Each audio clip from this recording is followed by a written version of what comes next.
Detective Mark Warren had been a cop for 15 years.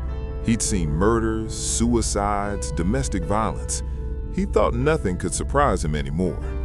He was wrong. The call came on a Tuesday morning. A geologist named David Chen had disappeared 3 weeks ago while surveying mineral deposits near a place called Hollow Creek, a remote village hours from the nearest town. The local police hadn't bothered to investigate. Probably just wandered off, they said. City folk don't understand the wilderness. But David's sister wouldn't accept that. She called the state police. They sent Mark. The drive took 4 hours. The road got narrower with each mile. Paved asphalt became gravel, then dirt. Trees pressed in from both sides, their branches forming a tunnel overhead. When Mark finally saw the village, his first thought was, "This place is too perfect." Hollow Creek looked like something from a postcard. Neat wooden houses with flower boxes, a small church with a white steeple, gardens bursting with vegetables despite the rocky soil. But there was no one in sight. Mark parked his car in front of what looked like a general store. As he stepped out, he noticed the silence. No birds, no wind, just nothing. Then they appeared. First one person, then another, then more. They seemed to materialize from nowhere. Men in clean work clothes, women in simple dresses, all smiling. "Welcome, welcome." An older man approached, hand extended. He had a thick white beard and eyes that crinkled when he smiled. "I'm Thomas, the village elder. We don't get many visitors." "Detective Warren. I'm here about David Chen." The smile never wavered. "Ah, yes, the geologist. Terrible thing. We tried to help him, but the forest can be dangerous for outsiders. I'd like to see where he was last seen." Of course, but it's getting late. Stay the night. We'll show you everything in the morning." Mark wanted to refuse. Something felt wrong, but his phone showed no signal, and the sun was already setting. "All right, just one night." Thomas's smile widened. "Wonderful. You're our guest." Mark didn't sleep well. The room they gave him was comfortable, too comfortable.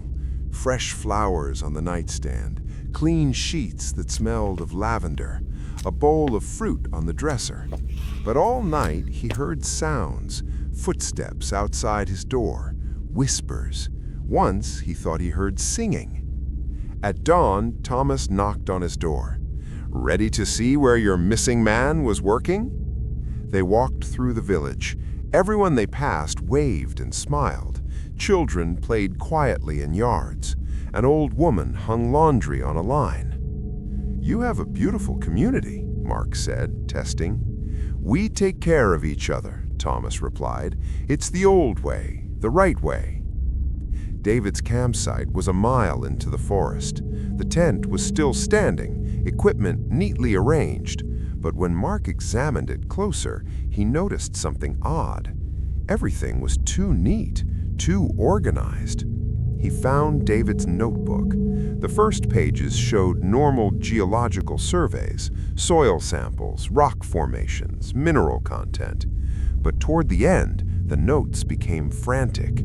"They're watching me. The symbols, they're everywhere. This isn't a normal village. I need to leave, now." The last page showed a crude drawing, a figure with antlers surrounded by kneeling people. "What is this?" Mark showed Thomas.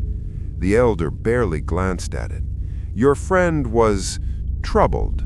The isolation affects some people. They start seeing things. And these symbols," Mark pointed to marks carved into nearby trees, spirals and circles, definitely man-made.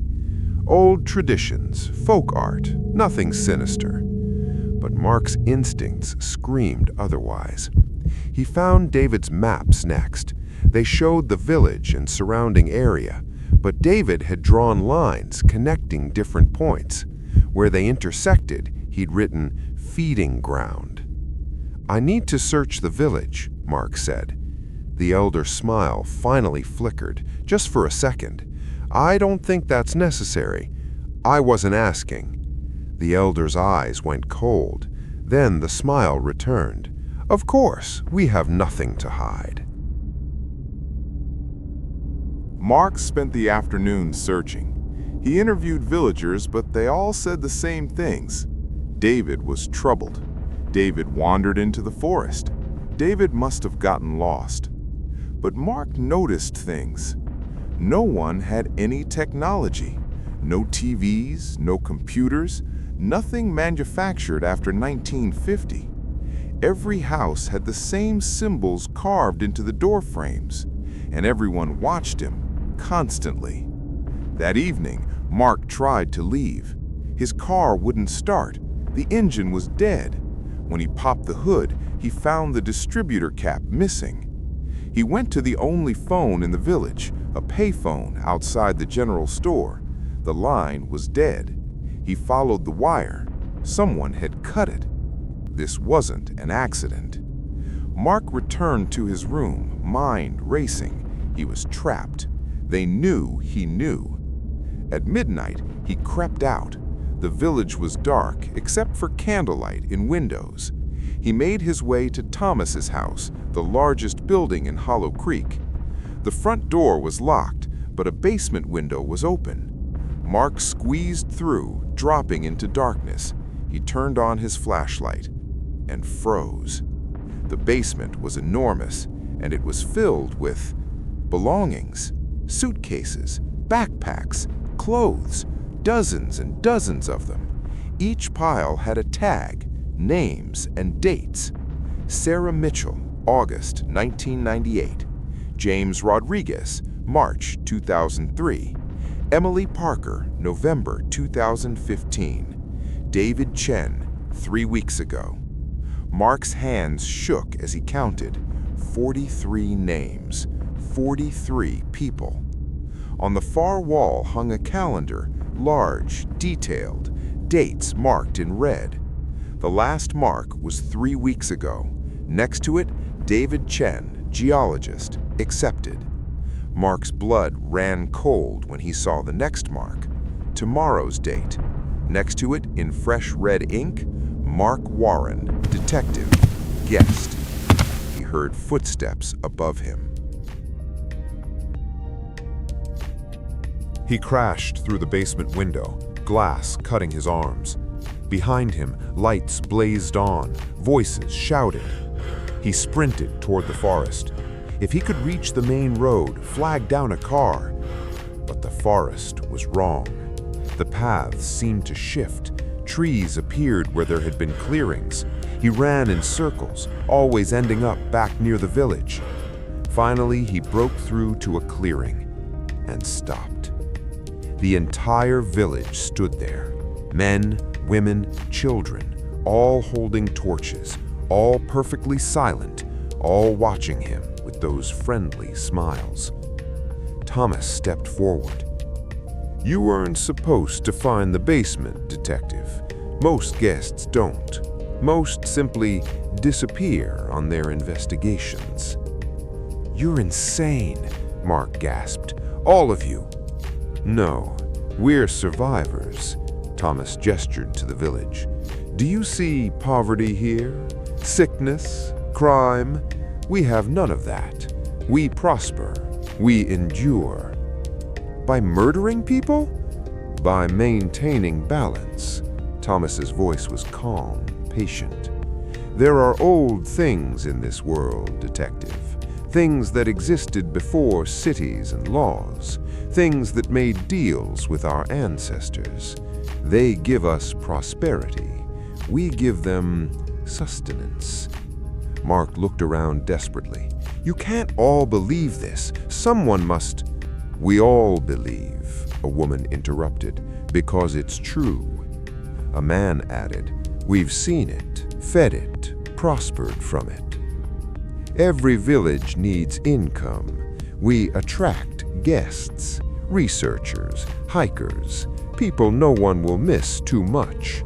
We treat them well, make them comfortable, and when the time comes, He gestured toward the dark forest behind Mark.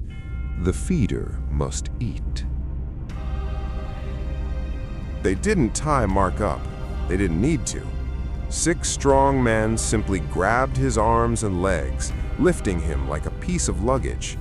He struggled, screamed, begged. None of it mattered. They carried him deeper into the forest, to a place where the trees grew twisted and wrong. The air smelled of rot and copper. There was a swamp, dark water, perfectly still. "The feeder lives beneath," Thomas explained, as if teaching a child. "It's old, older than humanity. It feeds on fear as much as flesh. That's why we let you discover the truth, detective. Your terror makes the offering more nourishing." Mark tried to fight, but hands held him firm. They waded into the swamp, the water cold and thick. "Please," Mark whispered, "please don't."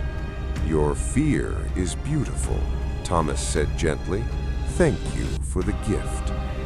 The villagers began to sing, an old melody, words in a language Mark didn't recognize.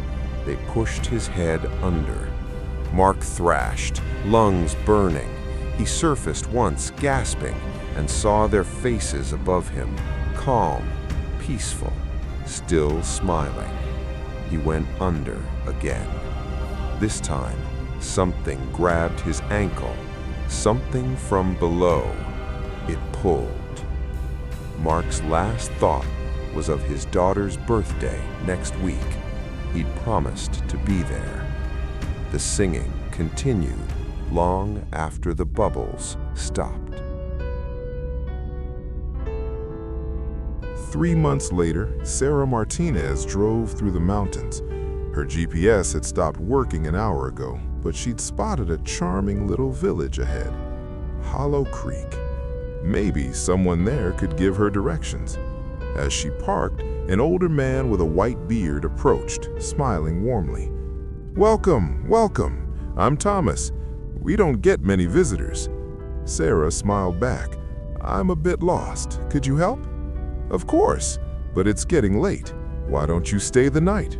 You're our guest." Behind him, the villagers watched and smiled.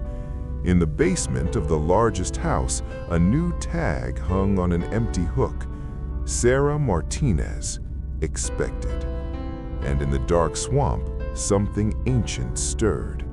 Still hungry, always hungry.